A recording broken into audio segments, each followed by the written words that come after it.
আসেন, আপনার অপেক্ষায় আমরা পথ চেয়ে আছি। কথা বলেন ঠিক কি না? আপনি আসেন। আপনি কেন যাবেন? এদেশ আপনার বাবার, এদেশ আপনার স্বামীর, এদেশের আপনি নাগরিক। আমরা আপনাকে দেখতে চাই আবারও বাংলাদেশে। কথা বলে ঠিক কি না? আসেন। আল্লাহ হাফেজ। আমার আজকের আলোচনা থেকে আপনারা কিছু পাবেন ইনশাআল্লাহ। আমি সেইভাবে আলোচনা করব। আমাদেরকে প্রস্তুতি নেওয়া লাগবে। সামনের দিনে আমরা আগামীতে কেমন নেতা চাই, কথা বলেন ঠিক কি না? এই জন্য একটু অপেক্ষা করেন। বিএনপিও চেষ্টা করবে, কারণ ইতিহাস থেকে শিক্ষা গ্রহণ করতে হবে। তাছাড়া জালেম যত বছরই টিকে থাক, এক সময় তার শেষ পরিণতি পরাজয়, তাকে বরণ করতেই হবে। কথা বলেন ঠিক। রান্না করা ভাত খাওয়ার ভাগ্যে জোটে নাই। যারা 15-16 বছর রাজত্ব কায়েম করেছিল, একটা ঘন্টা জাতির উদ্দেশ্যে একটু কয়েক মিনিট ভাষণ দিতে চেয়েছিল, সেটাও ভাগ্যে জোটে নাই। কথা বলে ঠিক কিনা? তিনি আবার মাঝে মাঝে বলতেছেন, আমি দেশের কাছে আছি, ফোনালা ফাঁস হয় চট করে ঢুকে পড়ব। আসেন, আপনার অপেক্ষায় আমরা পথ চেয়ে আছি। কথা বলেন ঠিক কিনা? আপনি আসেন। আপনি কেন যাবেন? এদেশ আপনার বাবার, এদেশ আপনার স্বামীর, এদেশের আপনি নাগরিক। আমরা আপনাকে দেখতে চাই আবারও বাংলাদেশে। কথা বলে ঠিক কিনা? আসেন। কি হবে? রাগ করতেছেন নাকি আপনারা? আমরা সকলের জন্য দোয়া করি। কারো আমরা অমঙ্গল চাই না, অকল্যাণ চাই না। উনি একটু আসতে চাচ্ছে, আসুক না। কি বলেন? আসার পরে উনি কোথায় থাকবেন, কি করবেন, সেটা ওনার বিষয়।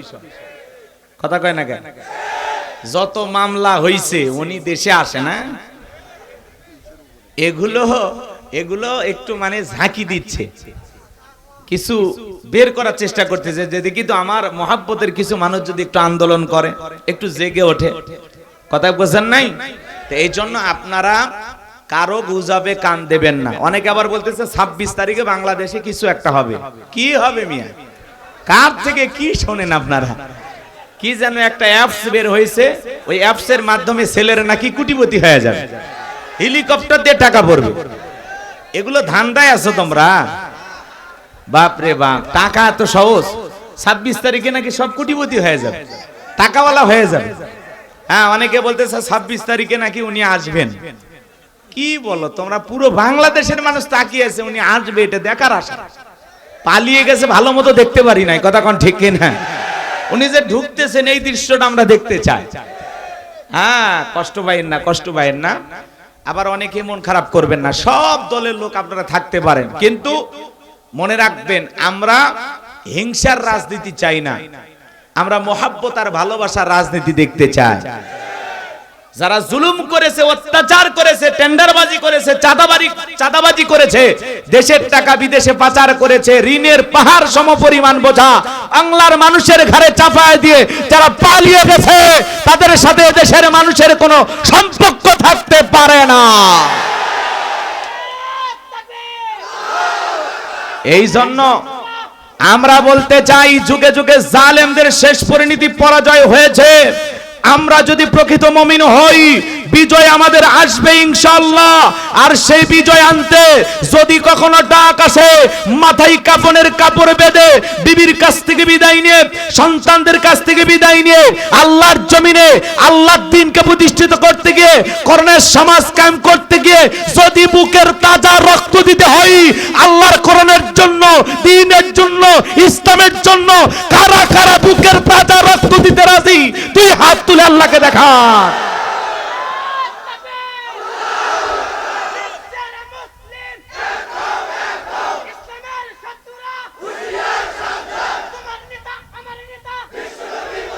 লিল্লাহি তাকবীর।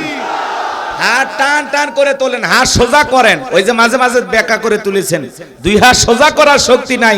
আপনি পুরুষ মানুষ, দুধ ডিম ভিটামিন ক্যালসিয়াম মাঝে মাঝে কিনে খাবেন, একবারে দুর্বল হলে চলতে পারবেন না। হাত সোজা করেন, সোজা করেন, হাত নামান। বাংলাদেশে দুর্নীতি দমন কমিশন আছে না নাই? এরপরে দুর্নীতি কমেছে নাকি ডিজিটাল কায়দায় বেড়েই চলেছে? দিন যত গড়াচ্ছিল, দুর্নীতির পাল্লা তত ভারী হচ্ছিল। কথা বলেন ঠিক কিনা? পাল্লা এত ভারী হয়েছে, দুর্নীতির দায়ে এ দেশটাকে লুটে পুটে খেয়েছে। কথা বলেন ঠিক কিনা? এদেশের অর্থনীতিকে একেবারে ধ্বংস করে দিয়ে গেছে। আমাদের এই দেশ আমরা আবারও নতুন করে গড়ব ইনশাআল্লাহ। জালেমের বিদায় হয়েছে, স্বৈরাচারের বিদায় হয়েছে, তারপরেও অনেক জায়গায় জুলুম বন্ধ হয়নি। কথা বলেন ঠিক কিনা? মনে রাখবেন, মাজলুম থাকলে আল্লাহর সাহায্য পাবেন, কিন্তু জালেম হলে আল্লাহর সাহায্য পাওয়া যাবে, এটা মাথায় রাখা লাগবে।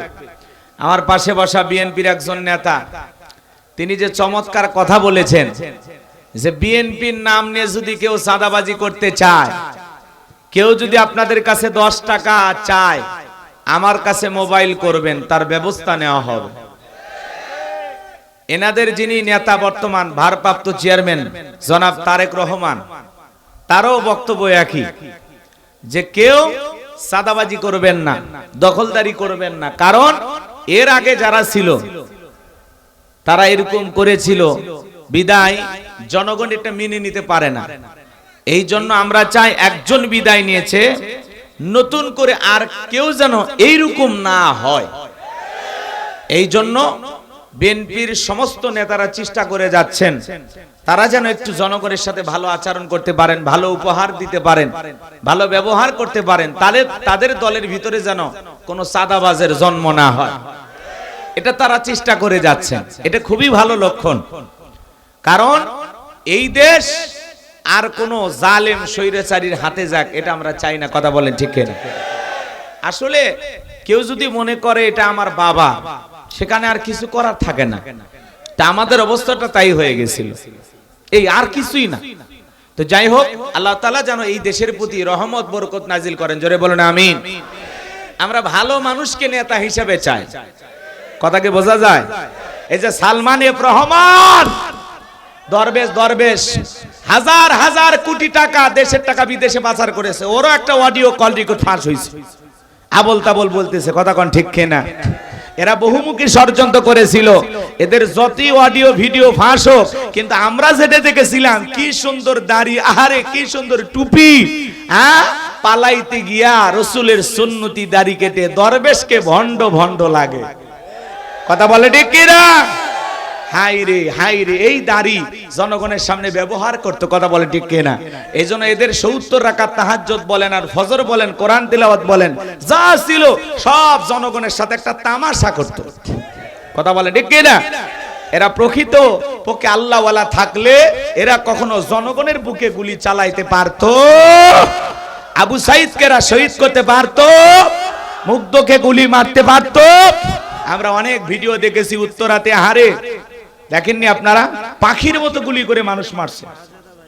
শাহজাদা ভাই 1000 টাকা, জোরে বলেন মারহাবা। হায় রব্বুল আলামিন, শাহজাদা ভাই তার জন্য দোয়া না করে কেমনে বাড়িতে যায়? নগদে দান করেছেন 1000 টাকা, দুনিয়া আখিরাতের এই কোন কোন ঠেকা, মনে পড়ে রাসূলের সাথে একই জান্নাতে করে দিও দেখা। টাকার অঙ্ক বড় ভালো, অন্তরে জ্বালায় দাও কোরআনের আলো, জোরে বলেন মারহাবা।